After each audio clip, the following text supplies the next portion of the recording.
하나님의 뜻으로 말미암아 그리스도 예수 안에 있는 생명의 약속대로 그리스도 예수의 사도된 바울은 사랑하는 아들 디모데에게 편지하노니 하나님 아버지와 그리스도 예수 우리 주께로부터 은혜와 긍휼과 평강이 내게 있을지어다. 내가 밤낮 간구하는 가운데 쉬지 않고 너를 생각하여 청결한 양심으로 조상적부터 섬겨오는 하나님께 감사하고 내 눈물을 생각하여 너 보기를 원함은 내 기쁨이 가득하게 하려 함이니 이는 내 속에 거짓이 없는 믿음이 있음을 생각함이라. 이 믿음은 먼저 내 외조모 로이스와 내 어머니 유니게 속에 있더니 내 속에도 있는 줄을 확신하노라.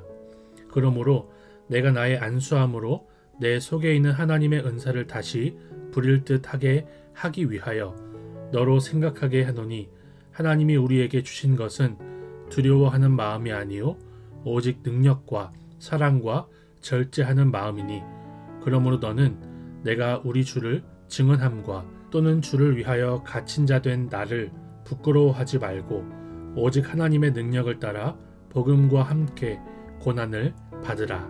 우리는 오늘부터 디모데 후서의 말씀을 묵상해 나갈 것입니다. 그리고 크리스마스 때는 또 크리스마스에 맞는 본문을 또 묵상하게 될 것입니다. 우리가 디모데 후서를 묵상할 때 사도 바울이 믿음으로 아들 된 디모데에게 주는 말씀이라고만 보지 마시고 하나님께서 자녀된 우리에게 말씀을 주신다라고 생각하고 읽으면 좋을 것 같습니다. 특별히 오늘 본문에서 저는 하나님의 은사 그리고 하나님이 우리에게 주신 것이라는 것에 초점을 맞춰서 본문을 살펴보았는데요. 하나님의 은사, 바로 하나님의 성령이라는 것이죠. 성령께서 두려워하는 영이 아니라 능력과 사랑과 절제의 영으로서 우리에게 오신 분이다. 분명하게 가르쳐주고 있는 것입니다.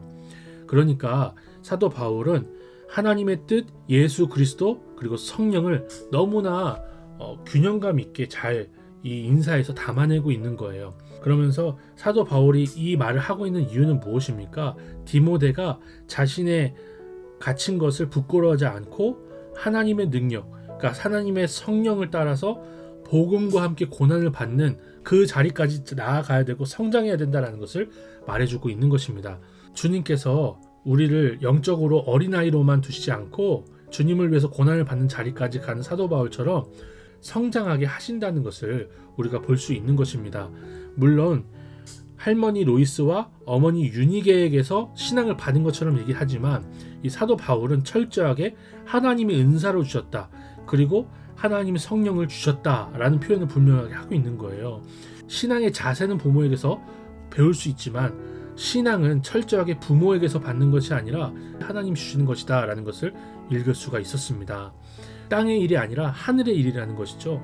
저는 목회자로서 사랑하는 성도님들 모두가 디모데와 같이 오직 하나님의 능력을 따라 복음과 함께 고난을 받는 자리까지 그렇게 성장하실 수 있기를 정말 바랍니다.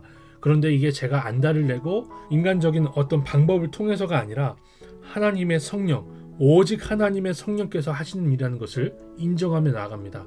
사람의 일로 끝나고 사람과의 씨름으로 끝나는 것이 아니라 오직 하나님의 성령께 의지하고 주님께서 하실 일들을 바라는 가운데 무릎으로 이렇게 해야겠다는 것을 생각해 볼 수 있었습니다.